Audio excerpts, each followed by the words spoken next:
Essential food. Nothing can survive without food. Everything we consume acts either to heal us or to poison us. We tend to think of nourishment only as what we take in through our mouths, but what we consume with our eyes, our ears, our noses, our tongues, and our bodies is also food. The conversations going on around us, and those we participate in, are also food. Are we consuming and creating the kind of food that is healthy for us and helps us grow? When we say something that nourishes us and uplifts the people around us, we are feeding love and compassion. When we speak and act in a way that causes tension and anger, we are nourishing violence and suffering. We often ingest toxic communication from those around us and from what we watch and read. Are we ingesting things that grow our understanding and compassion? If so, that's good food. Often, we ingest communication that makes us feel bad or insecure about ourselves or judgmental and superior to others. We can think about our communication in terms of nourishment and consumption. The Internet is an item of consumption, full of nutrients that are both healing and toxic. It's so easy to ingest a lot in just a few minutes online. This doesn't mean you shouldn't use the Internet, but you should be conscious of what you are reading and watching. When you work with your computer for 3 or 4 hours, you are totally lost. It's like eating French fries. You shouldn't eat French fries all day, and you shouldn't be on the computer all day. A few French fries, a few hours, are probably all most of us need. What you read and write can help you heal, so be thoughtful about what you consume. When you write an email or a letter that is full of understanding and compassion, you are nourishing yourself during the time you write that letter. Even if it's just a short note, everything you're writing down can nourish you and the person to whom you are writing. Consuming with mindfulness. How can you tell what communication is healthy and what is toxic? The energy of mindfulness is a necessary ingredient in healthy communication. Mindfulness requires letting go of judgment, returning to an awareness of the breath and the body, and bringing your full attention to what is in you and around you. This helps you notice whether the thought you just produced is healthy or unhealthy, compassionate or unkind. Conversation is a source of nourishment. We all get lonely and want to talk with someone. But when you have a conversation with another person, what that person says may be full of toxins, like hate, anger, and frustration. When you listen to what others say, you're consuming those toxins. You're bringing toxins into your consciousness and your body. That's why mindfulness of speaking and mindfulness of listening are very important. Toxic conversation can be difficult to avoid, especially at work. If it is going on around you, be aware. You need to have enough mindful awareness not to absorb these kinds of suffering. You have to protect yourself with the energy of compassion, so that when you listen, instead of consuming toxins, you're actively producing more compassion in yourself. When you listen in this way, compassion protects you and the other person suffers less. You absorb the thoughts, speech, and actions you produce, and those contained in the communications of those around you. That is a form of consumption. So when you read something, when you listen to someone, you should be careful not to allow the toxins to ruin your health and bring suffering to you and to the other person or group of people. To illustrate this truth, the Buddha used the graphic image of a cow that has a skin disease. The cow is attacked by all kinds of insects and microorganisms coming from the soil, coming from the trees, coming from the water. Without skin, a cow can't protect herself. Mindfulness is our skin. Without mindfulness, we may take in things that are toxic to our body and mind. Even when you simply drive your car through the city, you consume. The advertisements hit your eyes, and you're forced to consume them. You hear sounds. You may even say things that are the products of too much toxic consumption. We have to protect ourselves with mindful consumption. Mindful communication is part of this. We can communicate in such a way as to solidify the peace and compassion in ourselves and bring joy to others. Relationships don't survive without the right food. Many of us suffer because of difficult communication. We feel misunderstood, especially by those we love. In a relationship, we are nourishment for each other. So we have to select the kind of food we offer the other person, the kind of food that can help our relationships thrive. Everything, including love, hate, and suffering, needs food to continue. If suffering continues, it's because we keep feeding our suffering. Every time we speak without mindful awareness, we are feeding our suffering. With mindful awareness, we can look into the nature of our suffering and find out what kind of food we have been supplying to keep it alive. When we find the source of nourishment for our suffering, we can cut off that supply, and our suffering will fade. Often, a romantic relationship begins beautifully, but then, because we don't know how to nourish our love, the relationship begins to die. Communication can bring it back to life. Every thought you produce in your head, in your heart, in China they say in your belly, feeds that relationship. When you produce a thought that carries suspicion, anger, fear, irritation, that thought is not nourishing to you or to the other person. If the relationship has become difficult, it's because we've nourished our judgment and our anger, and we haven't nourished our compassion.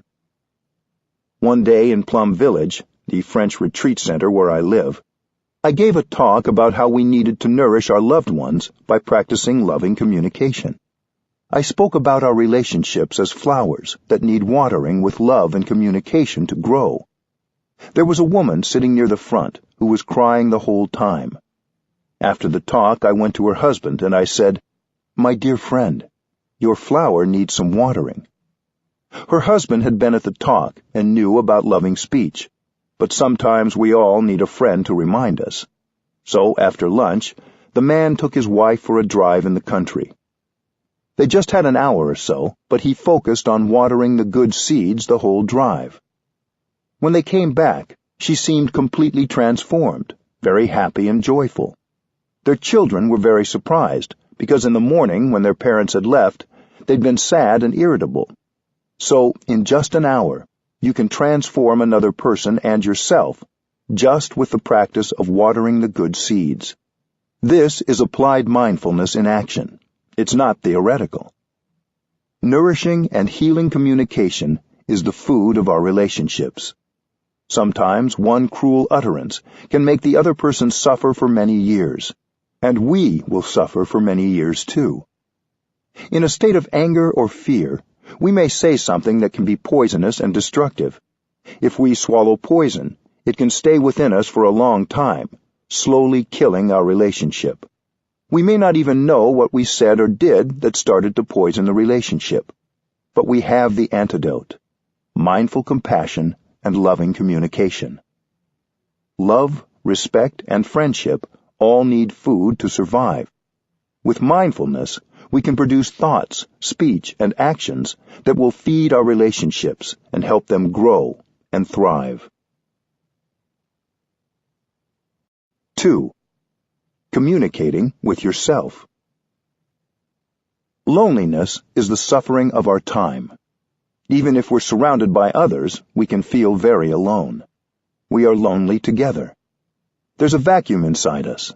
It makes us feel uncomfortable, so we try to fill it up by connecting with other people.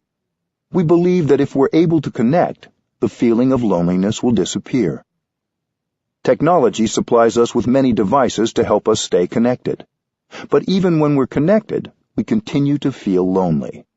We check our email, send text messages, and post updates several times a day. We want to share and receive. We might spend our whole day connecting, but not reduce the loneliness we feel. We all hunger for love, but we don't know how to generate love in order to feed ourselves with it. When we're empty, we use technology to try to dissipate the feeling of loneliness, but it doesn't work. We have the internet, email, video conferencing, texting and posting, apps, letters, and cell phones. We have everything. And yet it's not at all certain that we have improved our communication. Many of us have cell phones. We want to be in touch with other people, but we shouldn't put too much faith in our phones. I don't have one, but I don't feel out of touch with the world. In fact, without a mobile device, I have more time for myself and for others. You believe that having your phone helps you to communicate, but if the content of your speech is not authentic, talking or texting on a device doesn't mean you're communicating with another person. We believe too much in the technologies of communication. Behind all these instruments we have the mind, the most fundamental instrument for communication. If our minds are blocked, there is no device that will make up for our inability to communicate with ourselves or others. Connecting internally. Many of us spend a lot of time in meetings or emailing with others, and not a lot of time communicating with ourselves. The result is that we don't know what is going on within us. It may be a mess inside. How, then, can we communicate with another person? We think that with all our technological devices we can connect, but this is an illusion. In daily life, we're disconnected from ourselves. We walk, but we don't know that we're walking. We're here, but we don't know that we're here. We're alive, but we don't know that we're alive. Throughout the day, we lose ourselves. To stop and communicate with yourself is a revolutionary act. You sit down and stop that state of being lost, of not being yourself. You begin by just stopping whatever you're doing, sitting down, and connecting with yourself. This is called mindful awareness. Mindfulness is full awareness of the present moment. You don't need an iPhone or a computer. You just need to sit down and breathe in and out. In just a few seconds, you can connect with yourself. You know what is going on in your body, your feelings, your emotions, and your perceptions. Digital purpose. When you don't feel you can communicate well in person, or wonder if what you say will be hard for the other person to hear, sometimes the best way to communicate is to write a letter or an email. If you can write a letter that's full of understanding and compassion, then during the time of writing that letter, you will nourish yourself. Everything you write will be nourishing for the person you are writing to, and first of all, for you. The other person hasn't received the email or letter yet, but while typing the letter, you are nourishing yourself, because what you're saying in the letter is full of compassion and understanding. Especially at the beginning of your practice, it may be easier for you to practice mindful communication in writing. Writing this way is good for our health. We can send an email, we can text, and we can talk on the phone and use mindful communication. If our message is full of understanding and compassion, we'll be able to remove fear and anger from the other person. So next time you hold the phone, look at it and remember that its purpose is to help you communicate with compassion. Usually we are in a hurry to send our emails and texts. As soon as we finish writing them, we press send and they are gone. But there's no need to rush. We always have time for at least one in-breath and out-breath before we pick up the phone, or before we press send on a text or email. If we do this, there is a much greater chance that we will be putting more compassionate communication out into the world. Coming home. When we begin to practice mindful awareness, we start the path home to ourselves. Home is the place where loneliness disappears. When we're home, we feel warm, comfortable, safe, fulfilled. We've gone away from our homes for a long time, and our homes have become neglected. But the path back home is not long. Home is inside us. Going home requires only sitting down and being with yourself, accepting the situation as it is. Yes, it might be a mess in there, but we accept it because we know we have left home for a long time. So now we're home. With our in-breath and our out-breath, our mindful breathing, we begin to tidy up our homes. Communicating with the breath. The path home begins with your breath. If you know how to breathe, you can learn how to walk, how to sit, how to eat your meal, and how to work in mindfulness so that you can begin to know yourself. When you breathe in, you come back to yourself. When you breathe out, you release any tension. Once you can communicate with yourself, you'll be able to communicate outwardly with more clarity. The way in is the way out. Mindful breathing is a means of communication, just like a phone. It promotes communication between the mind and the body. It helps us know what we're feeling. We're breathing all the time, but we rarely pay attention to our breath, unless our breathing is uncomfortable or restricted. With mindful breathing, when we breathe in, we know we're breathing in. When we breathe out, we know we're breathing out. When we breathe in, we bring our attention to our in-breath. To remind ourselves to pay attention to our breath, we can say silently, breathing in, I know I'm breathing in. Breathing out, I know I'm breathing out. The air is entering my body. The air is leaving my body. Follow your in-breath and out-breath all the way through. Suppose your in-breath lasts 4 seconds. During the time of breathing in, allow your attention to rest entirely on your in-breath without interruption. During the time of breathing out, focus entirely on your out-breath. You are with your in-breath and your out-breath. You are not with anything else. You are your in-breath and your out-breath.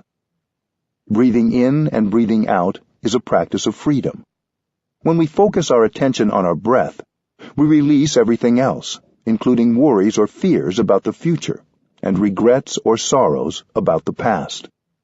Focusing on the breath, we notice what we're feeling in the present moment.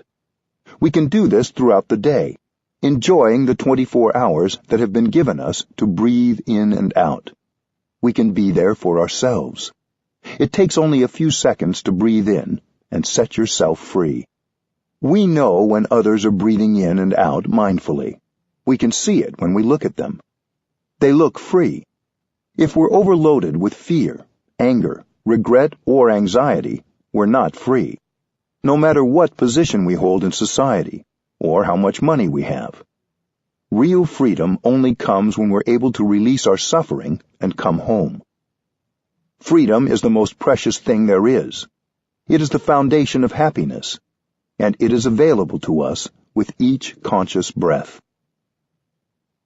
Non-thinking and non-talking.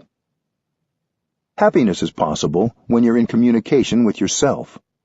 To do this, you have to leave your telephone behind.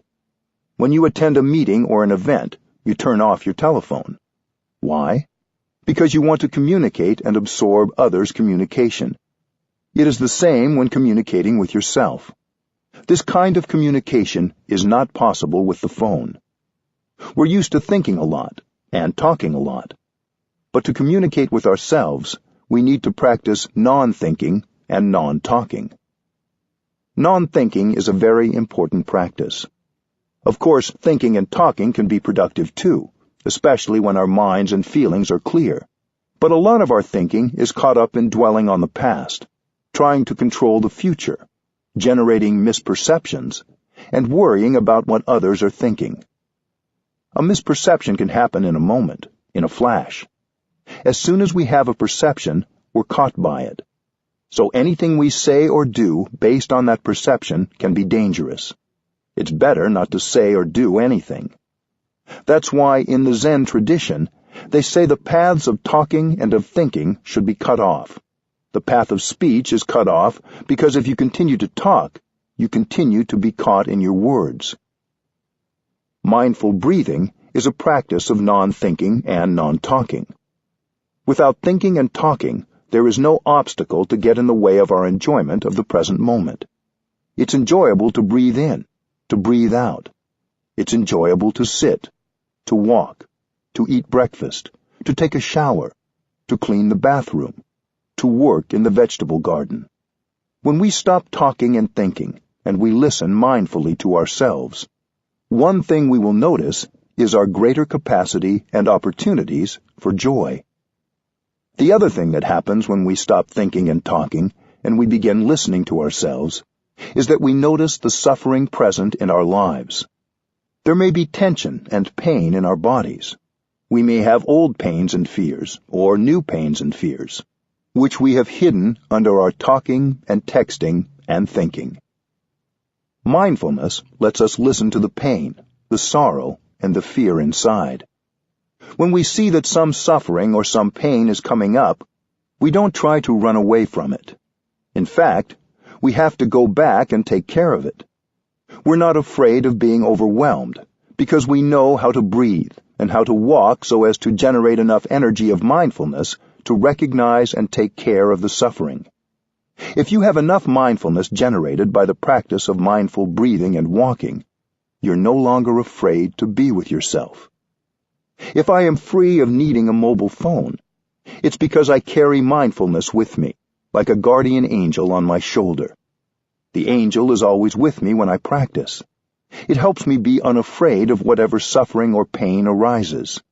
It's much more important to keep your mindfulness with you than to keep your mobile phone. You think that you're safe when carrying your phone, but the truth is that mindfulness will do much more than a phone to protect you, to help you suffer less, and to improve your communication. Come back. The quiet of non-thinking and non-talking gives us the space to truly listen to ourselves. We don't have to try to get away from our suffering. We don't have to cover up what is unpleasant in us. In fact, we try to be there for ourselves, to understand, so that we can transform. Please do come back home and listen. If you don't communicate well with yourself, you cannot communicate well with another person. Come back again and again, and communicate lovingly with yourself. That is the practice.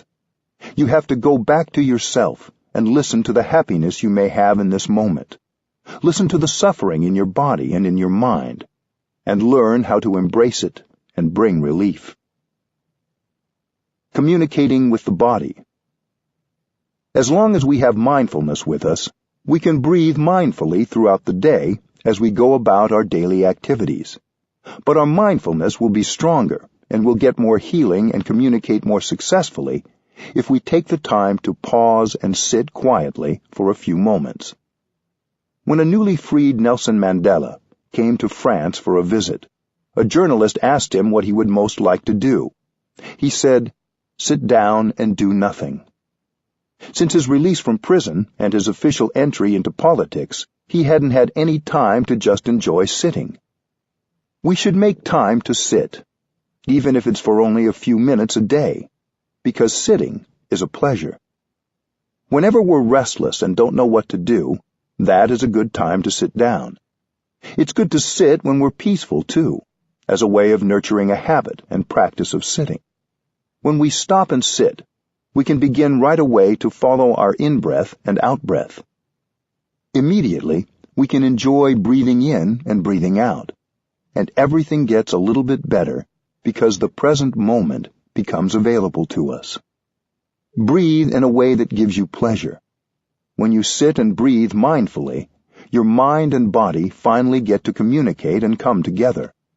This is a kind of miracle, because usually the mind is in one place and the body in another. The mind is caught in the details of your projects to be done today, your sorrow about the past, or your anxiety about the future. Your mind isn't anywhere near your body. When you breathe in mindfully, there is a happy reunion between body and mind. This doesn't take any fancy technique. Just by sitting and breathing mindfully, you're bringing your mind home to your body. Your body is an essential part of your home. When you spend many hours with your computer, you may forget entirely that you have a body until it's too achy, stiff, or tense for you to ignore. You need to take breaks and return to your body before it gets to that point. To bring more awareness to the connection between body and mind, you can say to yourself, breathing in, I'm aware of my body. Breathing out, I release all the tension in my body. Take yourself for a walk. Mindful walking is a wonderful way to bring together body and mind. It also allows you the additional opportunity to communicate with something outside yourself that is nourishing and healing, the earth. When you take a step with full awareness that you are taking a step on the ground and the earth, there is no distinction between body and mind. Your body is your breathing. Your body is your feet. Your body is your lungs. And when you are connected with body, feet, breath, and lungs, you are home. Every step brings you home to the here and the now, so you can connect with yourself, your body, and your feelings. That is a real connection. You don't need a device that tells you how many friends you have, or how many steps you've walked, or how many calories you've burned. When you walk mindfully, integrate your breath with each step, and focus on your foot connecting with the ground. You're aware that you're making a step, and you stop thinking altogether. When you think, you get lost in your thinking. You don't know what's going on in your body, in your feelings, or in the world. If you think while you walk, you're not really walking. Instead, focus your attention on your breath and your step. Be aware of your foot, its movement, and the ground you're touching. While you focus your attention on making the step, you are free, because in that time, your mind is only with the step you are making.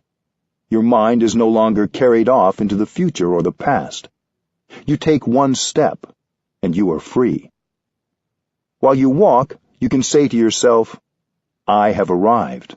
I am home. These words are not a mere declaration or an affirmation practice. They are a realization. You don't need to run anywhere. Many of us have run all our lives. Now we get to live life properly. Home is the here and the now, where all the wonders of life are already available, where the wonder that is your body is available. You can't arrive fully in the here and the now unless you invest your whole body and mind into the present moment. If you haven't arrived 100%, stop where you are and don't take another step. Stay there and breathe until you're sure you have arrived 100%. Then you can smile a smile of victory. It's probably best to do that only when you are enjoying mindful walking alone. If you are around other people, you may create a traffic jam. You don't need an app or an outsider to tell you whether you have arrived. You will know you have arrived because you will recognize that you're comfortable being. When you walk from the parking lot to your office, go home in each step. Recover yourself and connect with yourself during every step. No matter where you're going, you can walk as a free person on this planet Earth and enjoy every step. Walking on the earth heals our alienation. Many of us live in a way that alienates us from the earth and from our own bodies. Most of us live very isolated from each other. We humans can get extremely lonely. We're separated not just from the earth and from each other, but from our own selves. We spend many hours every day forgetting we have bodies. But if we begin to practice breathing mindfully and listening to the body, we can also begin to look deeply and see that the earth is all around us.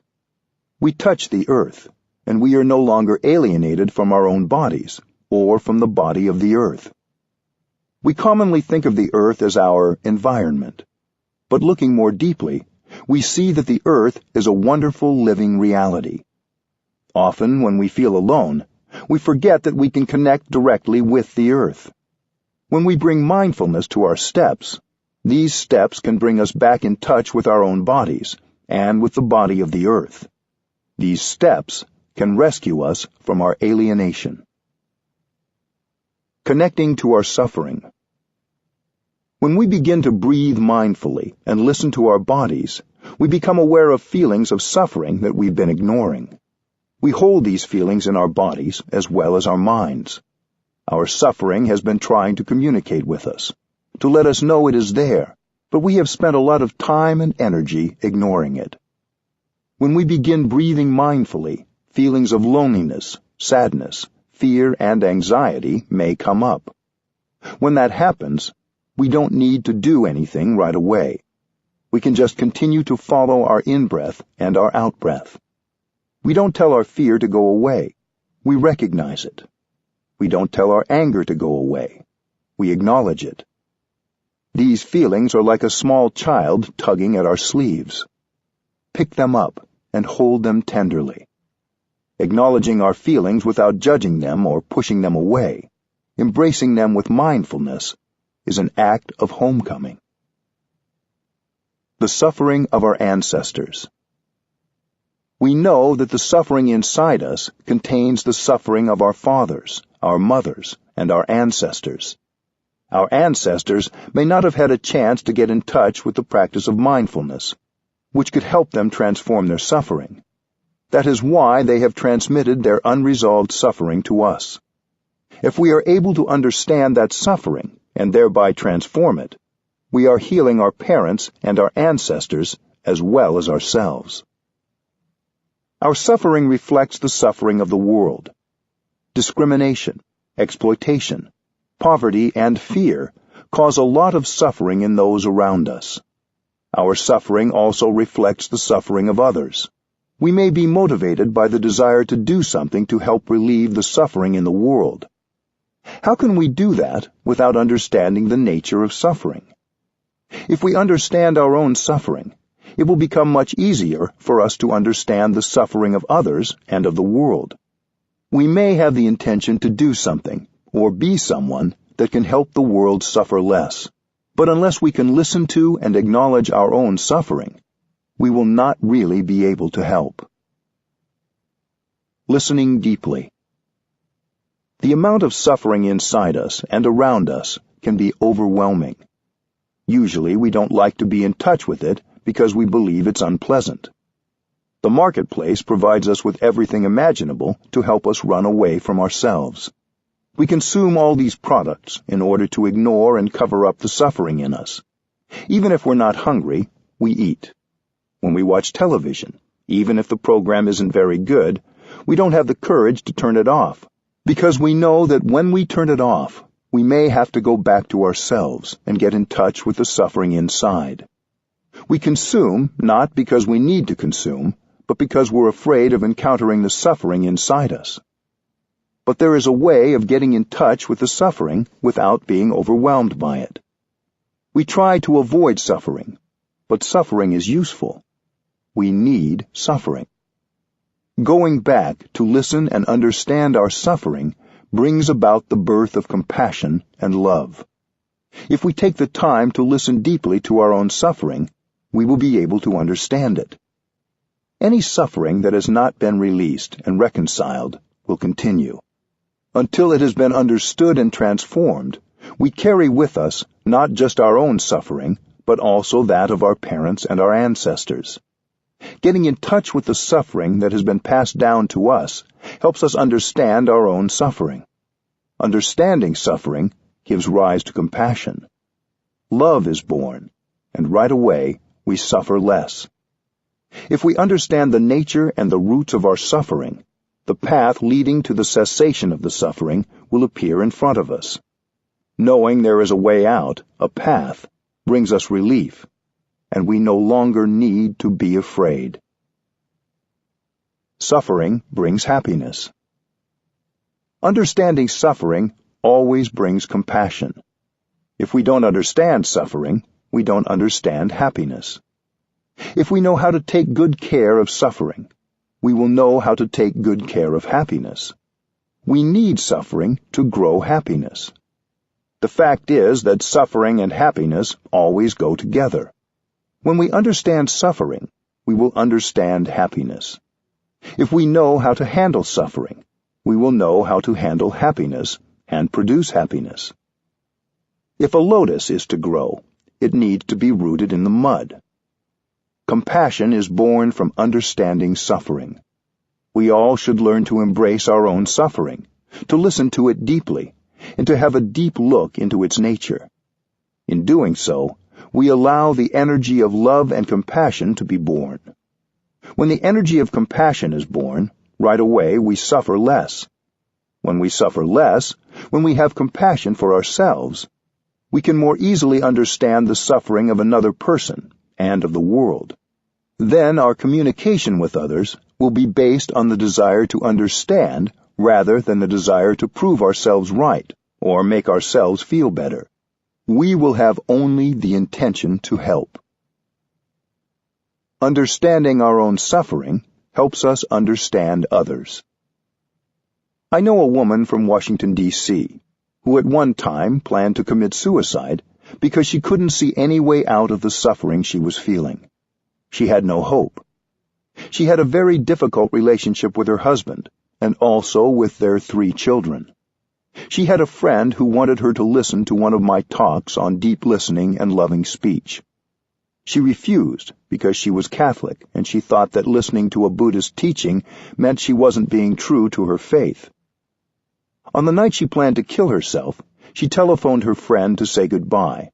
Her friend said, "Before you kill yourself, come say goodbye to me.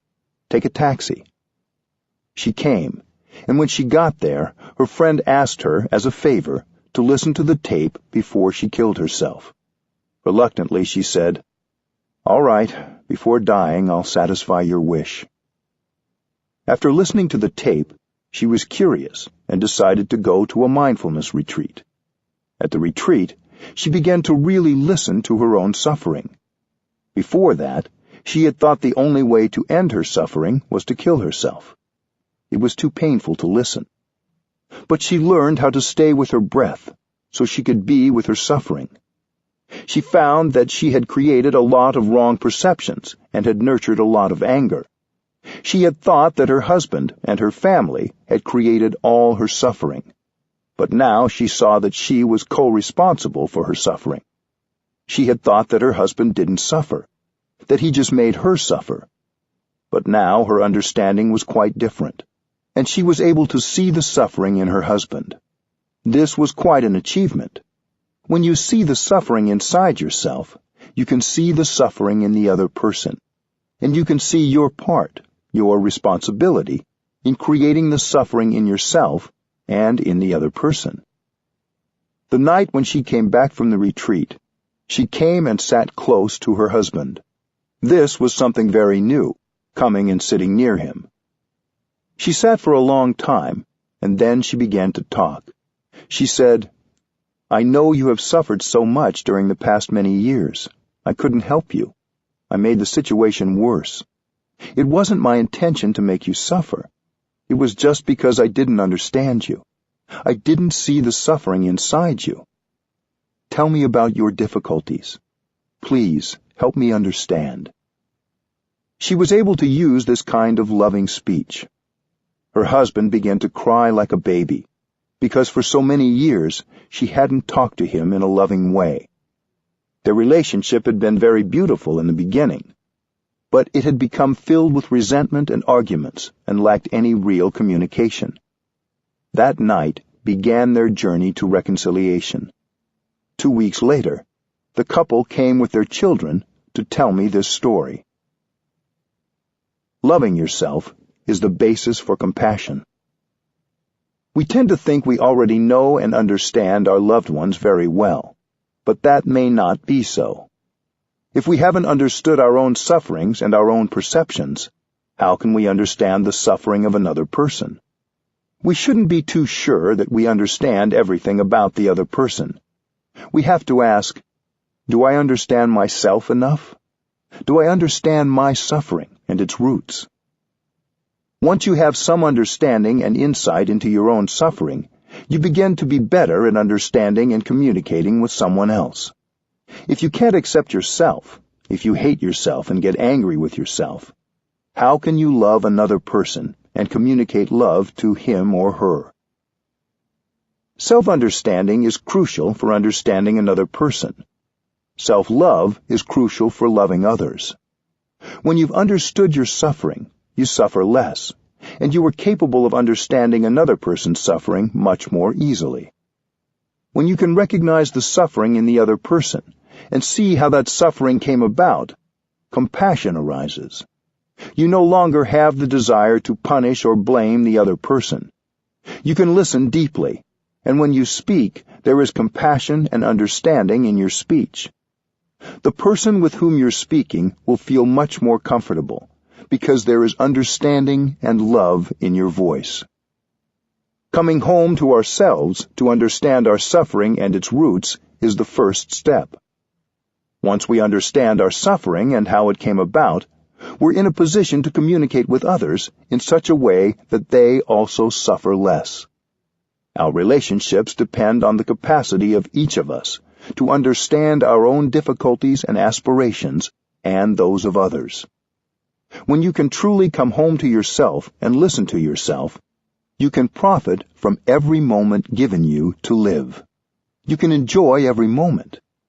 With good internal communication facilitated by mindful breathing, you can begin to understand yourself, understand your suffering, and understand your happiness. Knowing how to handle suffering, you know at the same time how to produce happiness. And if you're truly happy, we all profit from your happiness. We need happy people in this world. 3. The keys to communicating with others. As you connect with yourself, you begin connecting more deeply with other people. Without the first step, the second step isn't possible. Don't neglect to reserve some time alone each day for communicating with yourself. All of us still have misperceptions and suffering. When we communicate with others, we should be aware that the suffering we have yet to heal and our perceptions are also there.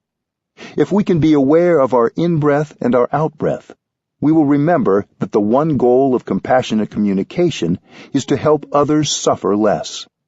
If we remember this, we've already succeeded. We're already contributing to more joy and less suffering. Saying hello. It's helpful to remember at the beginning of every communication with another person that there is a Buddha inside each of us. The Buddha is just a name for the most understanding and compassionate person it's possible to be. You may call it something else if you wish, like wisdom or God. We can breathe, smile, and walk in such a way that this person in us has a chance to manifest. Where I live in Plum Village, every time you meet someone on your way somewhere, you join your palms and bow to him or to her with respect, because you know that there is a Buddha inside that person. Even if that person isn't looking or acting like a Buddha, the capacity for love and compassion is in him or her. If you know how to bow with respect and freshness, you can help the Buddha in him or her to come out. To join your palms and bow like this isn't mere ritual. It's a practice of awakening. While you bring your hands up and put your palms together, breathe in and out mindfully. Your two hands form a flower, a lotus bud. If you do this with genuine intention, you will likely be able to see the possibilities in the other person. As you breathe, you may want to say silently, "A lotus for you, a Buddha to be." When you join your palms, there should be concentration in you, so you're not just going through the motions. The lotus flower of your hands is an offering to the person in front of you. When you bow, you recognize the beauty in the other person. In many Asian countries, when we meet each other, we don't shake hands like in the West. We just join our palms and bow. About 160 years ago, the French came to Vietnam, and they taught us how to shake hands. In the beginning, we thought it was funny to shake hands like that, but we learned quite quickly. Now everyone knows how to shake hands, but we still like to join our palms and bow, especially in the temple. It may not be appropriate in your life or workplace for you to join your palms to everyone you see, but you can still look them in the eye. As you smile or say hello or shake hands, in your mind you can still be offering them a lotus flower, a reminder of the Buddha nature in both of you. The 2 keys to compassionate communication. We communicate to be understood and to understand others. If we're talking and no one is listening, maybe not even our own selves, we're not communicating effectively. There are 2 keys to effective and true communication. The first is deep listening. The second is loving speech.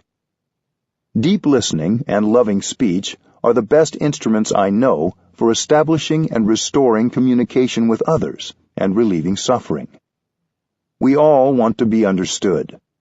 When we interact with another person, particularly if we haven't practiced mindfulness of our own suffering and listened well to our own selves, we're anxious for others to understand us right away. We want to begin by expressing ourselves. But talking first like that doesn't usually work. Deep listening needs to come first. Practicing mindfulness of suffering, recognizing and embracing the suffering in oneself and in the other person, will give rise to the understanding necessary for good communication. When we listen to someone with the intention of helping that person suffer less, this is deep listening. When we listen with compassion, we don't get caught in judgment. A judgment may form, but we don't hold on to it. Deep listening has the power to help us create a moment of joy, a moment of happiness, and to help us handle a painful emotion. Now is the time to listen only. Deep listening is a wonderful practice.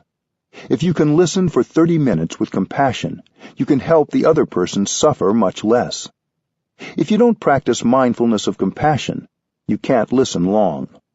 Mindfulness of compassion means you listen with only one intention, to help the other person suffer less.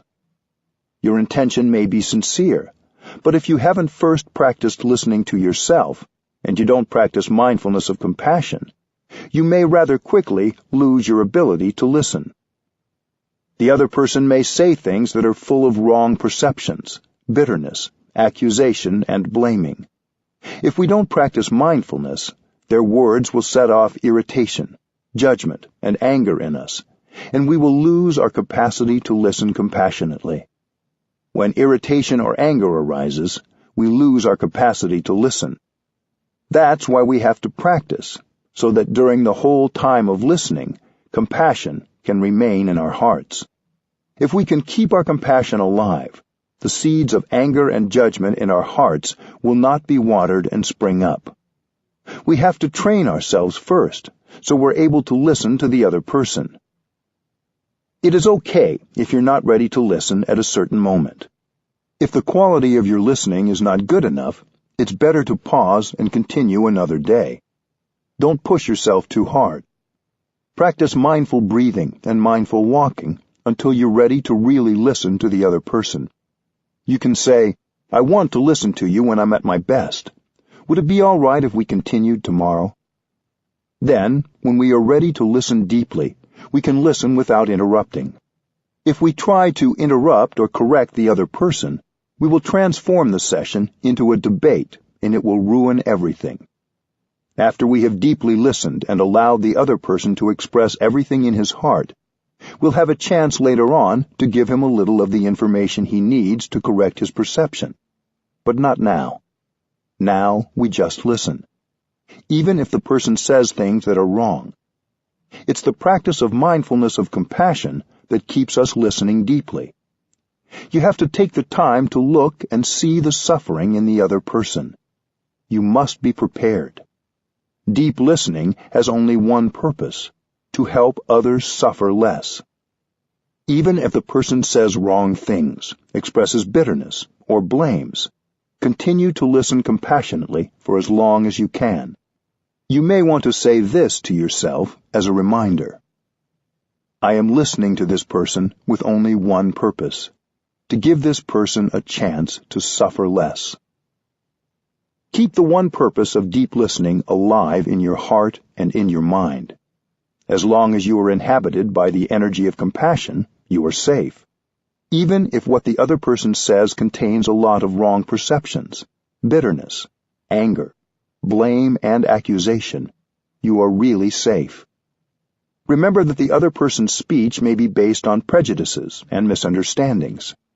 You will have a chance later to offer some information so that he or she can correct his or her perception. But not now. Now is the time only to listen. If you can keep your mindfulness of compassion alive for even 30 minutes, you are inhabited by the energy of compassion, and you are safe. As long as compassion is present, you can listen with equanimity. You know that the other person is suffering. When we don't know how to handle the suffering inside us, we continue to suffer, and we make people around us suffer. When other people don't know how to handle their suffering, they become its victim. If you imbibe their judgment, fear, and anger, you become its second victim. But if you can listen deeply, understanding that what they are saying is coming from suffering, then you are protected by your compassion. You only want to help them suffer less. You don't blame or judge them anymore. Love is born from understanding. Listening deeply and compassionately, you begin to understand the other person more fully, and love is nourished. The foundation of love is understanding, and that means, first of all, understanding suffering. Each of us is hungry for understanding. If you really want to love someone and make him or her happy, you have to understand that person's suffering. With understanding, your love will deepen and become true love. Listening to suffering is an essential ingredient for generating understanding and love. I define happiness as the capacity to understand and to love, because without understanding and love, no happiness could be possible. We don't have enough understanding and love, which is why we suffer so much. This is what we are thirsting for. Compassion and love are born from understanding. How can you love unless you understand? How can the father love his son if he doesn't understand the suffering and difficulties of his son? How can someone make his beloved happy without knowing anything about that person's suffering and difficulties? Do I understand you enough? If you want to make someone happy, you should ask yourself the question, do I understand him enough? Do I understand her enough? Many people are reluctant to talk because they fear that what they say will be misunderstood. There are people who suffer so much, they're not capable of telling us about the suffering inside. And we have the impression that nothing is wrong, until it's too late. Waiting has serious consequences. People may isolate themselves. They may suddenly end a friendship or relationship, or they may even commit suicide. Something had been bothering that person for a long time, but he or she pretended that everything was okay. Maybe fear or pride gets in the way. Listening and looking with mindfulness and concentration, we may discover that there's a block of suffering in that person. We see that she has suffered so much and doesn't know how to handle the suffering inside, so she continues to suffer and make other people suffer too. Once you have seen that, suddenly your anger is no longer there. Compassion arises. You have the insight that she is suffering and needs help, not punishment. If you need to, you can ask for help. You can say, "Dear one, I want to understand you more. I want to understand your difficulties and your suffering. I want to listen to you because I want to love you."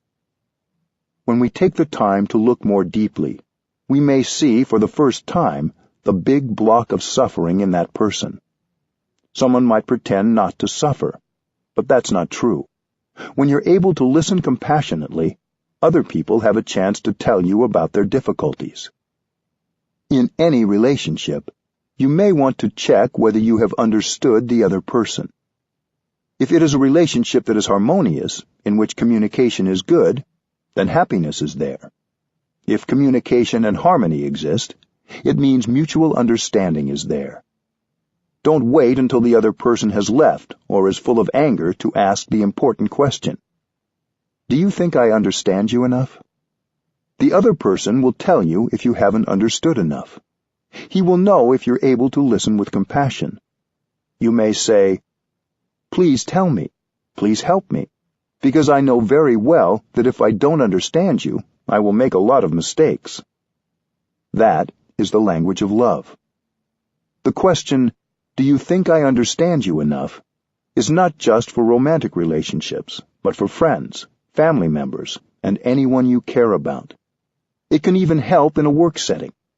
If you live with a family member, a romantic partner, or a friend, you may think that because you see this person every day, you know a lot about him or her. But that's not correct. You know only a little about that person. You may have lived with someone for 5, 10, or 20 years, but you may not have looked deeply into that person to understand him or her. You may have done the same with yourself. You have lived with yourself your whole life. We think that we already understand who we are. But unless we have listened deeply to ourselves with compassion and curiosity, and without judgment, we may not know ourselves very well at all. If you wait until family members pass away, it will be too late to ask them to share more about themselves. It's nice when a child of any age sits with a parent and asks about their experiences, sufferings, and sources of happiness. Just sit and listen.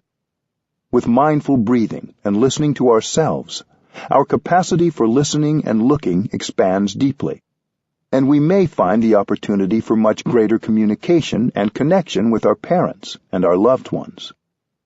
When you see that the other person has suffering inside, compassion is born in your heart.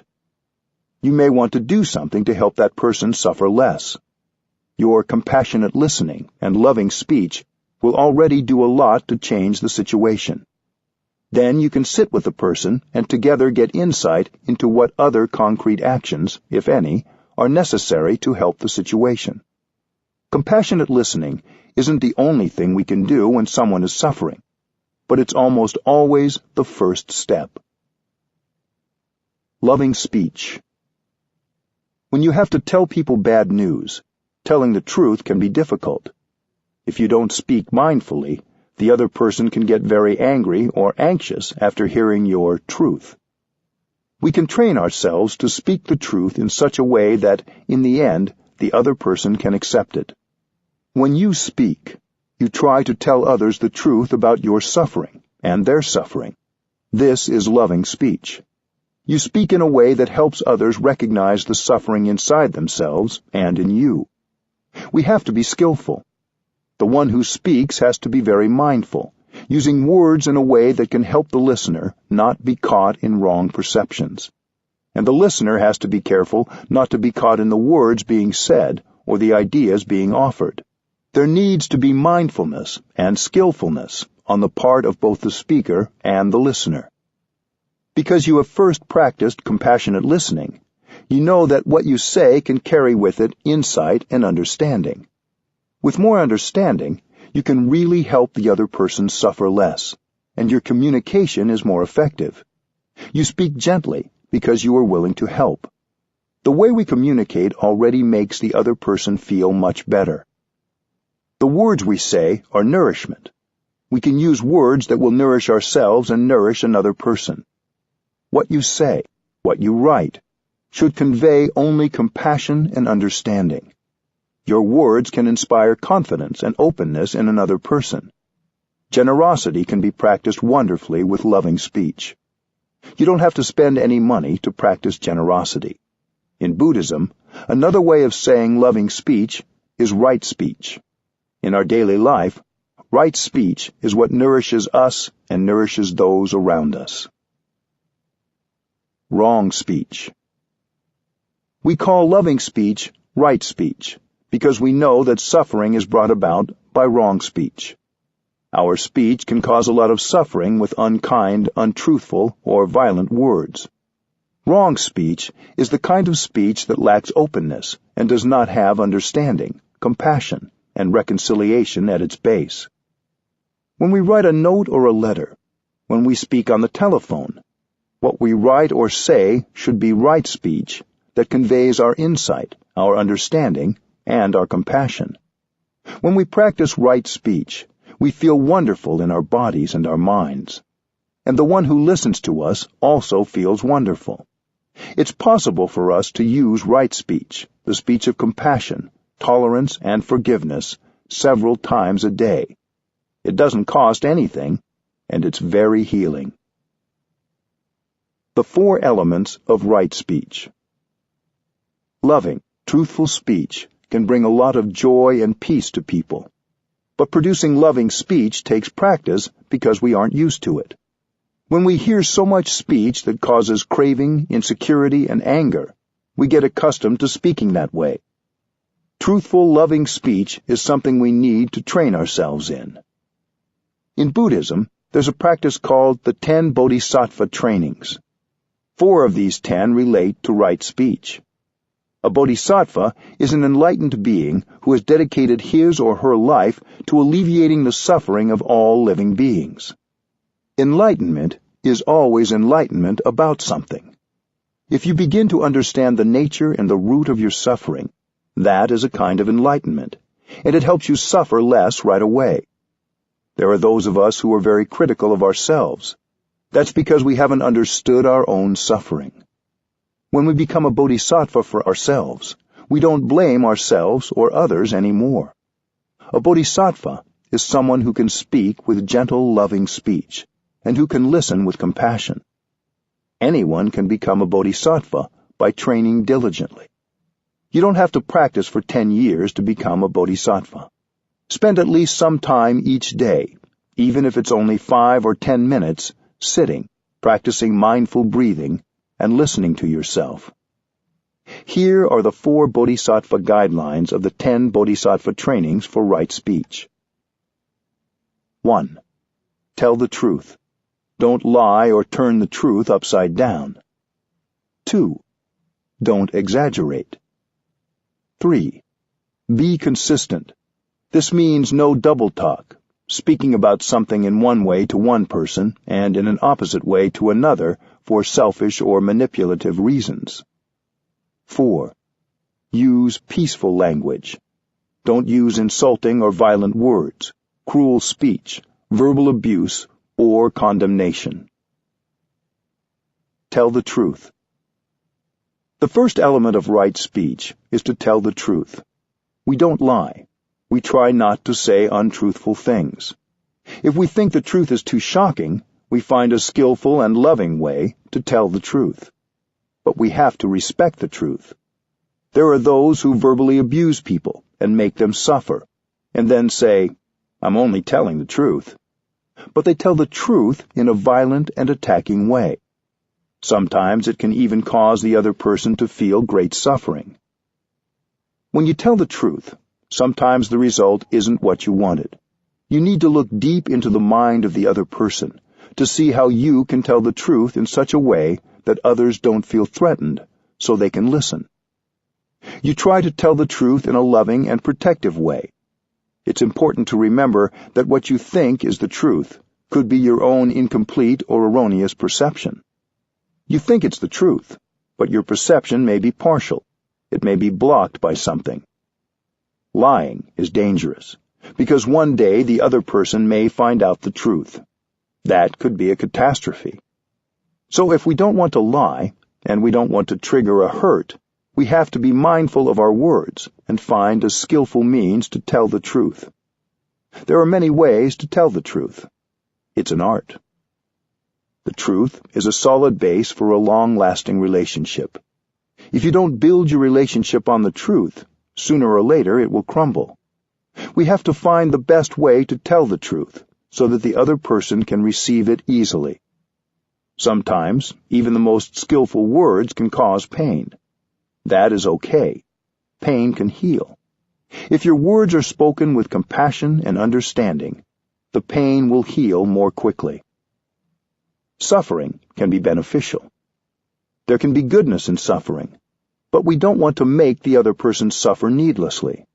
We can minimize the shock and the pain. We try to convey the truth in such a way that other people can hear us without suffering too much. The important thing is that they feel safe. They may not get it, or it may take time for them to get it. They may continue to have a different perception than ours. Sometimes you can begin by telling another story, the story of someone else whose situation is similar to the person you are speaking to, so that he or she can get accustomed to the idea. It's easier to listen to the story of another person. You can say, "What do you think? Would it be good for the other person to hear the truth or not?" Usually people say, "Yes, it's good to hear the truth." Sometimes the person you are speaking to will come to the conclusion independently and learn from the case of the other person. It takes a lot of practice to tell the truth in a way that the other person can hear. Don't exaggerate. The second part of right speech is to refrain from inventing and exaggerating. You want to speak about some little thing, but you exaggerate and make it very big. For example, someone has made a mistake, but you exaggerate as though it's something many times worse. Sometimes when we're speaking to ourselves, we make something seem very tragic to justify and even feed anger. There may be some truth in what you want to say, but you exaggerate what the other person has done, so you paint a wrong image of the other. This may seem harmless, but it takes you away from the truth and takes away the trust in a relationship. Be consistent. The third kind of incorrect speech is what we call in Vietnamese forked tongue or double tongue. It means you say something to one person, but when speaking about the same matter to another person, you say something different as a way of gaining some advantage. You speak about the same situation, but in conflicting ways. This causes division and can make a person or group think badly about the other person or group when there's no basis for it. This can cause a lot of suffering on both sides and might even cause them to become enemies. Right speech requires being true to your word and not changing the content for your own advantage or to portray yourself in a better light. Use peaceful language. The fourth aspect of right speech is to refrain from speech that's violent, condemning, abusive, humiliating, accusing, or judgmental. The 4 criteria. In the time of the Buddha, people were caught by mental constructions and interpreted the teachings in ways that were not intended by the teacher. The Buddha and his students came up with 4 criteria that should be contained in any teaching. These 4 criteria are helpful today in evaluating whether we and others are using right speech and speaking the truth effectively. The 4 criteria are: 1. We have to speak the language of the world. 2. We may speak differently to different people in a way that reflects how they think and their ability to receive the teaching. 3. We give the right teaching according to person, time, and place, just as a doctor prescribes the right medicine. 4. We teach in a way that reflects the absolute truth. The first criterion: speak the language of the world. The first criterion is to understand the worldly way of seeing things, the worldly view. Sometimes we have to use the kind of language that people speak and the way they view things. If you don't use the language of the world, most people won't understand what you mean, and you can communicate only with people who already think like you. This doesn't mean you have to learn Vietnamese and Arabic, but rather that you have to speak in terms that people can understand, based on their daily experience of life. For example, we are used to saying that the sky is above and the earth is below. When we sit here, we say that what's above us is up and what's below us is down. But for those who are sitting on the other side of the planet, our down is their up, and our up is their down. What is up and down for this corner of the planet is not up and down for another part of the planet. So, up and down is a truth, but it's a relative truth. We can use it as part of our common language to communicate with each other, without needing to have an extended discussion of up and down each time we talk. The second criterion: speak according to the understanding of the person listening. The second criterion says that we may have to speak to each person differently. This doesn't contradict the element of right speech that says not to speak with a forked tongue, doublespeak. We need to keep the truthful content the same, while being aware of the perspective and understanding of the person we're speaking to, so others have an opportunity to really hear what's being said. With one person, you speak one way. With another person, you have to speak a different way. You have to look deeply at the person to see how he or she perceives, and speak in a way that takes that into account, so others can understand what you say. If someone's understanding is profound, you speak in a way that takes that into consideration. One day, someone asked the Buddha, "When that person passes away, which heaven do you think he will go to? The Buddha answered that he might be born into this or that heavenly realm. Later, another person asked the Buddha, "When that person dies, where will he go?" The Buddha answered, "He will not go anywhere." Someone standing nearby asked the Buddha why he had given the two people two different answers. The Buddha replied that it depends on the person who asks.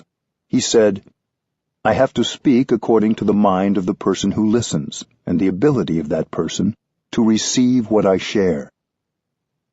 There's a story of someone who gave a woman a pot of milk in the morning. At the end of the day, he came to get it back. During the day, the milk had turned into butter and cheese. The man said, "But I gave you milk, and you gave me back butter and cheese. So, is milk the same or different from the butter?" It's not the same, but it's not different either. To those with more profound understanding, you have to give a deeper answer, reflecting that nothing is permanent and everything is constantly changing. So the teaching you give and the way you speak depends on the degree of wisdom of the receiver and that person's ability to understand what you say. You speak according to the background and the abilities of the person you're speaking to. The third criterion: prescribe the right medicine for the disease. The third criterion is to prescribe the right medicine for the disease. If you give someone the wrong medicine, that person could die. So to each you give a particular medicine. When you have attachment, craving, or despair, remember that you are your own teacher. You can listen to these strong emotions and communicate back the healing you need. Don't think that if you hear or read something that inspires you, you should then repeat it word for word. Think of how to make these truths you heard resonate with your own. Similarly, you also have to know the mind and the background of the person you're speaking to. If you were to give another person exactly the teaching you heard, it might not be the appropriate teaching for that person. You have to adapt what you say to the other's background. But what you say must also reflect the true teaching, so you use worldly language, but not just any worldly language. Your language has to be appropriate to the situation, while not straying from the truth. Think about how we talk to children about death or violence in the world. Do we tell them the truth in a different way than we would an adult? One time, when I was visiting a museum, I entered a room containing a mummified human body. A little girl was there looking at the dead person. After we both had stood there looking together for a while, with fear in her eyes, she asked me something like, "Am I going to be lying dead on a table one day?"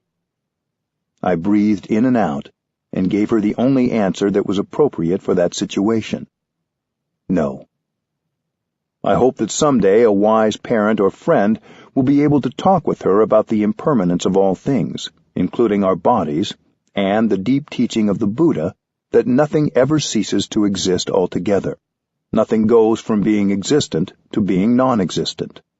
But this was not the time or place for her to be told all that.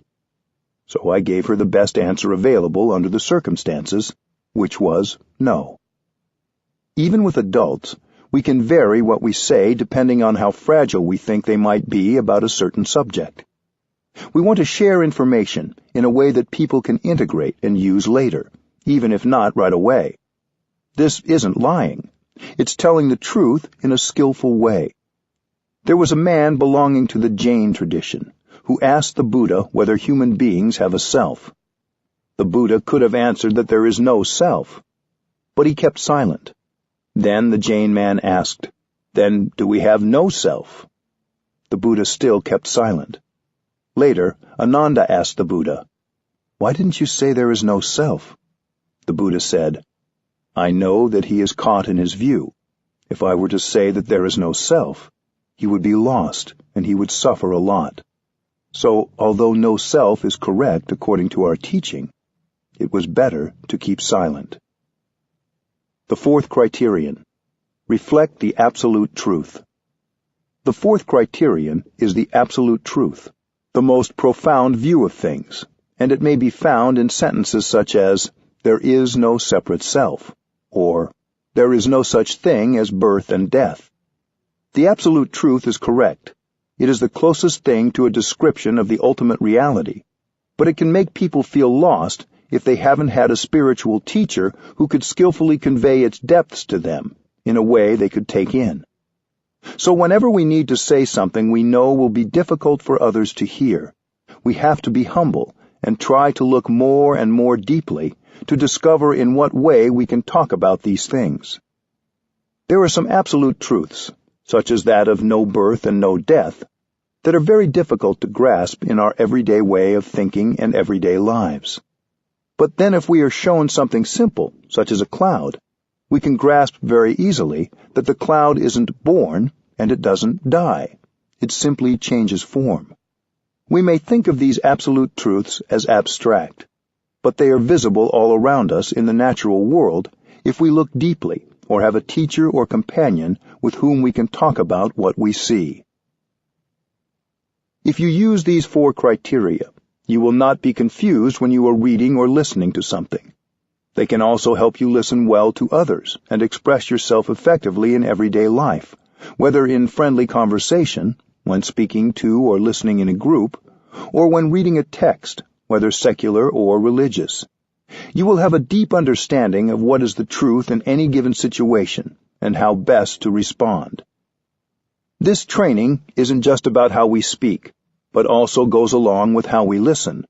So the focus is what happens not only with the mind and tongue, but also with the ear. When we listen more deeply and see more clearly, compassion arises, and we use mindful speech that reflects our sincere and caring intentions. Instead of speaking cruelly, we begin to listen with compassion. When we have the ability to listen with compassion to the suffering of the other person, we will benefit as well. Our compassion makes us happy and peaceful. When we listen with compassion, we can understand things that we wouldn't be able to understand if we were full of anger. Listening deeply is a kind of looking deeply. You look not with your eyes, but with your ears. When you look with your eyes, you can see the suffering. When you look with your ears, you can hear the vibration of that person's words. In Vietnamese, the Bodhisattva Avalokiteshvara is called Quan the Am, in Chinese, Kuan Yin. Quan means to contemplate deeply, the means world, and Am means sound. Quan the Am listens to all the sounds, all the suffering of the world. When you listen like that, compassion is born in you, and you can have peace. Please listen with great compassion. Even when you're sad because of bad news, your compassion will soothe your agitation and make you more peaceful. Help people understand. On my last trip to India, I was invited to be the guest editor for one day at the Times of India, the largest daily paper in India. It was during the Gandhi commemoration days in October 2008. One day I was sitting with the regular editors in a meeting when news came in of a terrorist attack in Mumbai near the Pakistan border, in which a lot of people had been killed. The editors asked me, "If you were a journalist in our time, how would you report when there is so much bad news and so little good news? How should we be as journalists?" It's a difficult question. Reporters have to report the news. But if journalists are writing only from the place of shock, fear, or outrage, they will report it in a way that waters the fear and anger of the reader, possibly creating more violence. So what can we do when we receive such news? I didn't answer right away. I went back to my in-breath and out-breath, and I kept silent for a time, and they kept silent too. Then I said, "You have to tell the truth, but you have to report it in such a way that we don't water the seeds of fear, anger, and vengeance in people. So you have to sit as a practitioner and look deeply and ask, why would someone do violence to innocent people? When you've looked deeply, you will see that those who do violence have a wrong perception of the situation. They're so sure their perception is the truth, and they may think that if they also die in the explosion, they will go directly to heaven to join God. Everybody wants to live. Nobody wants to die. but they may think that by killing others and dying themselves, they are doing the work of God. They think that those on the other side are the enemies of God. You can see that that is wrong thinking, and so you have great compassion for them. For whoever has such a view, life is very dark, and he suffers a lot. There are many wrong perceptions everywhere. So long as those wrong perceptions persist, the number of terrorists will only increase. It will be very difficult to find and control them all. If one terrorist group is violently destroyed, another will emerge. It's endless. So I told the editors, when you report on terrorist acts, use your compassion and deep understanding. Explain the story in such a way that the reader doesn't become enraged and perhaps become another terrorist. We can tell the truth, but we must help people understand. When people understand, their anger will lessen. They don't lose hope. They know what to do and what not to do, what to consume and what not to consume, in order not to continue this kind of suffering. So my message that morning was that we should reflect and discuss events in a way that will not increase the despair and the anger in people. Instead, we can help them to understand why things happen, so their insight and compassion increase. We can make a big difference with the practice of looking deeply. The solution isn't to hide the truth. Using right speech in daily life. The 4 trainings in right speech remind us every day to use words that express non-discrimination, forgiveness, understanding, support, and love. It's very liberating to be able to say or write something using compassionate speech. Speaking in this way is as healing for the speaker as it is for the person being spoken to. These 4 trainings also remind us that anything we say which contains poisons, discrimination, and hate will make us suffer and make others suffer. It's a simple equation. Wrong speech causes ill-being.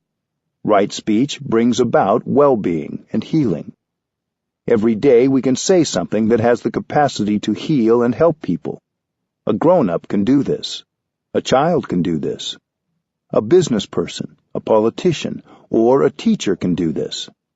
We don't need to wait for a special moment. We can stop what we're doing right now and send an email that contains right speech. And we can relieve the suffering inside us and the suffering in others right away. 4. The 6 mantras of loving speech. When we have the impression that we're all alone and nobody supports us, we can remember that it's only a perception. It's not accurate. Think of a tree standing outside right now. The tree is supporting us with beauty, freshness, and oxygen for us to breathe. That kind of support is also a kind of love. The fresh air outside, the plants that feed us, and the water that flows over our hands from the tap all support us. There are many ways that people can support us and love us without actually saying, "I love you." You may know people who have never said, "I love you," but you know they love you. When I was ordained as a novice monk, I had a teacher who I knew loved me deeply, but he never said, "I love you." That is the traditional way. If one pronounced the words, "I love you," it seemed that some of the sacredness was lost. Sometimes we feel very grateful, but we want to express our gratefulness in ways other than simply saying thank you. Look for the many ways people communicate their love without saying it. Maybe, like the tree, they are supporting you in other ways. It's also true that the people you love may not know you love them. Sometimes we want to tell someone how much we care, but we don't know the words to say it so that person will understand how we feel. The 6 mantras are 6 sentences that embody loving speech and let people know that you see them, you understand them, and you care for them. In Buddhism, we call these sentences mantras. They're a kind of magic formula. When you pronounce them, you can bring about a miracle, because happiness becomes available right away. As with each practice, you begin with mindful breathing to bring about your true presence. Then you come to the other person in mindfulness, committed to the practice of compassionate communication. You may want to breathe in and out 3 times before you say the mantra. We need those 3 breaths in and out. This will make you calm, and your calm will be communicated to the other person. Then, when you go to another person, you know you will be fresh, you will have peace, and you can offer those things to the other person. If you want the mantra to work, you have to breathe in mindfully first and become fresh before you pronounce it. You look into the other person's eyes and you say these short sentences.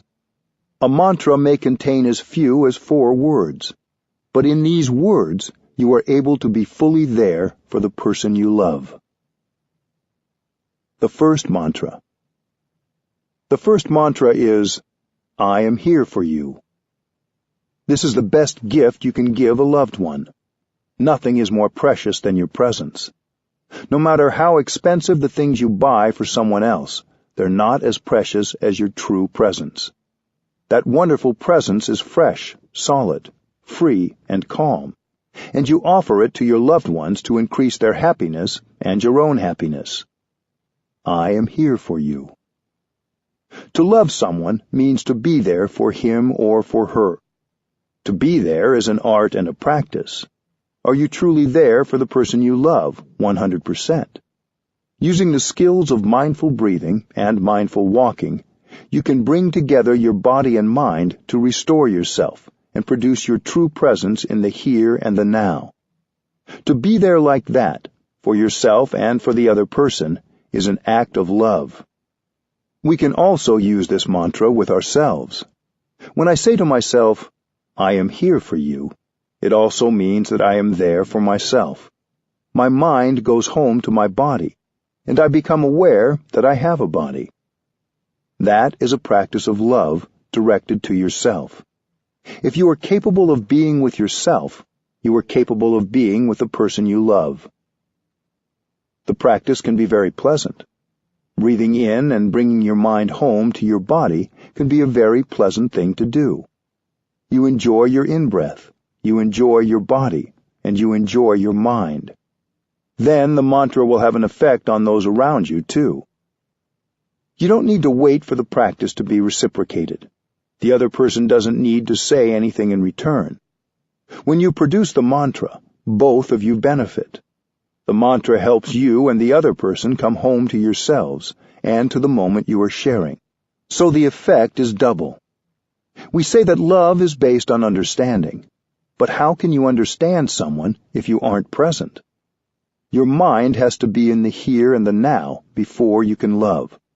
So the first definition of love is to be there. How can you love if you are not there? To love, you have to be there. The tree outside your window is there, supporting you. You can be there for yourself and for your loved ones, just like the tree. Mindfulness practice is the foundation of your love. You cannot love properly and deeply without mindfulness. Although you're saying, I am here for you, the other person doesn't have to be there for you to practice the first mantra. If the other person is at home or at work, you can use the phone. As you hold the phone in your hand, breathe in and out a few times to make yourself present and calm. When you hear the phone ringing, you can continue your mindful breathing. When the other person picks up the phone, you can ask if he or she has a moment. If so, you can say, I am here for you. If you have practiced mindful breathing, the way you say the mantra will convey your calm and your presence. The second mantra. Don't use the second mantra until you have practiced the first and produced your presence. Then, when you are truly there in the here and the now, you are in a position to recognize the presence of the other person. The second mantra is, I know you are there, and I am very happy. You are letting your loved one know that his or her presence is important to your happiness. The second mantra acknowledges that you really see the other person. This is crucial, because when a person ignores you, you don't feel that you are loved. You may feel that the people you love are too busy to see you. Your loved one may be driving the car, and thinking of everything except you who are sitting in the next seat. You don't have that person's attention. To love means to be aware of the presence of your beloved one, and to recognize that presence as something very precious to you. You use the energy of mindfulness to recognize and embrace the presence of your beloved one.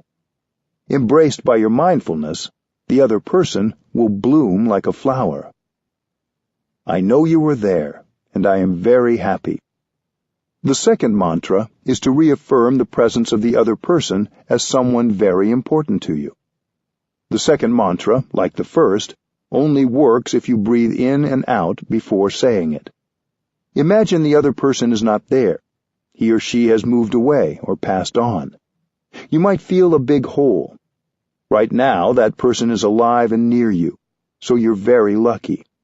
That's why you have to practice the second mantra, to remind yourself of the gift of that person's presence. When someone says he loves you, but he ignores your presence and doesn't pay attention to you being there, you don't have the feeling that you are loved. So when you love someone, you have to recognize his or her presence as something precious to you. The second mantra can be practiced every day, several times a day. I know you are there, and it makes me very happy. This mantra, like the first, can be shared any time, before work, at the dinner table, or over the phone or by email if you want to share it with someone you don't get a chance to see. These mantras feel a bit awkward at first, while you're getting used to them. But once you see the results, they will get easier. You can make yourself and the other person happy right away. It's quicker than instant coffee. But remember one thing. A mantra can be practiced successfully only if you know how to make yourself present and say it in mindfulness. The third mantra. While the first two mantras can be said several times a day, no matter what the situation, the third mantra is used when you notice that the other person is suffering. The third mantra can help the other person suffer less right away. The third mantra is, I know you suffer, and that is why I am here for you. Thanks to your mindfulness, you know that something is not going well with your friend or loved one. When your loved one is suffering, your impulse may be to want to do something to fix it. But you don't need to do much.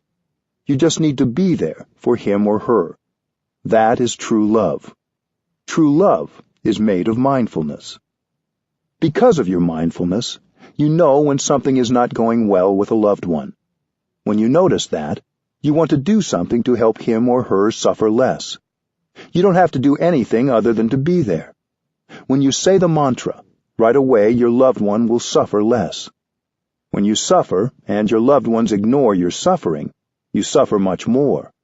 But if the other person is aware of your suffering and offers his presence to you during those difficult moments, you suffer less right away. It doesn't take much time to bring relief. So please use this mantra in your relationship to help the other person suffer less. The fourth mantra. The fourth mantra is a little more difficult, especially for those of us with a lot of pride. You use the fourth mantra when you suffer and you believe that the other person has caused your suffering. This happens from time to time.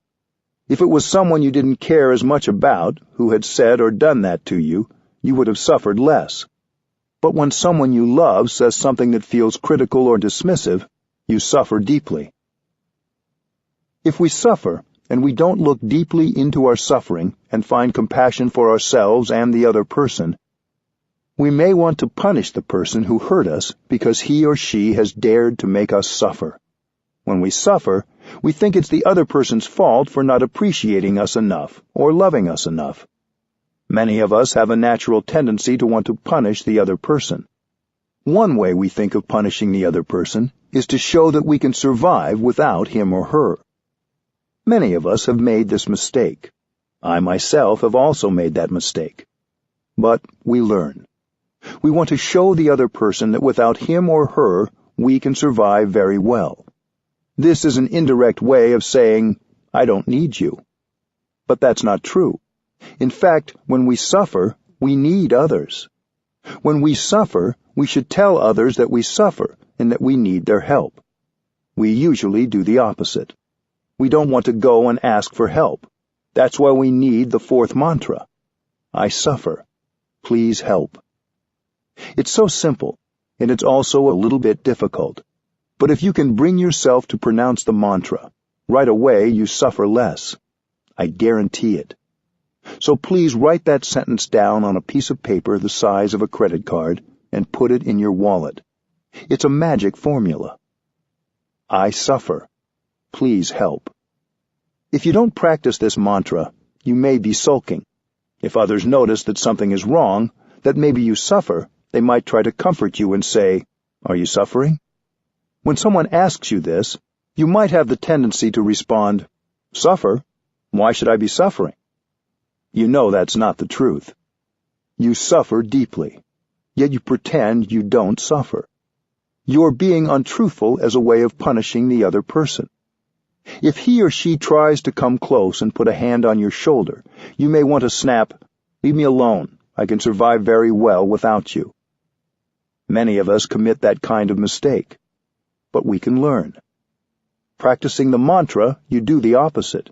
You have to recognize that you suffer. The mantra can also be a little longer, if that feels more appropriate to the situation. I suffer. I want you to know it. I don't understand why you did or said what you did. So please explain. I need your help. That is true love. To say, I don't suffer, I don't need your help, is not the language of true love. The next time you suffer, and you believe it's the other person's fault and that she is the cause of your suffering, remember to take out the paper and read it, and you will know exactly what to do. Practice the fourth mantra. According to our practice in Plum Village, you have the right to suffer 24 hours, but not more. There's a deadline. The deadline is 24 hours, and you have to practice the fourth mantra before the deadline. You have your phone. You have your computer. I'm sure that when you are able to bring yourself to write it down, you will suffer less right away. If you aren't calm enough within 24 hours to practice the fourth mantra, you can write it down on a piece of paper and leave it on the other person's desk or somewhere it is sure to be seen. The mantra can be further broken down into 3 sentences. The first is, I suffer and I want you to know. That's sharing yourself with the person you care about. You share your happiness with each other. You also need to share your suffering. The second sentence is, I am doing my best. It means, I am practicing mindfulness, and when I get angry, I won't say anything that can cause damage to myself or to you.